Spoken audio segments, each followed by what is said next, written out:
Mit første selvportræt. Helle Hansen, går på CVU Sønderjylland, Haderslev, læser til pædagog. Grunden til, at jeg sidder og laver det her, det er, fordi jeg har multimedia som grenvalgsfag, og vi er blevet bedt om at lave et selvportræt. Det er lidt grænseoverskridende for mig at sidde og tale til et øje, som faktisk bare står og lyser gult, grønt, og ikke vide, om der er nogen, der ser det, eller ej. Men pyt med det, nu har jeg gjort det. Som I nok ved, så bor jeg jo her i Skas med min familie, mand og 2 børn. Det, som fylder mig mest lige nu, det er mit arbejde.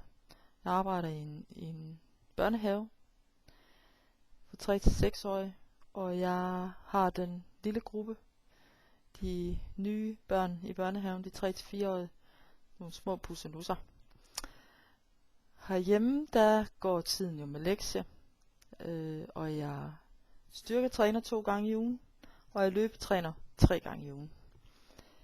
Weekenderne bruger jeg på lektie og familie, og lige nu der er det jo jul, så i aften, nej det passer ikke, i aften skal jeg til julefrokost, og i morgen skal jeg til julefrokost.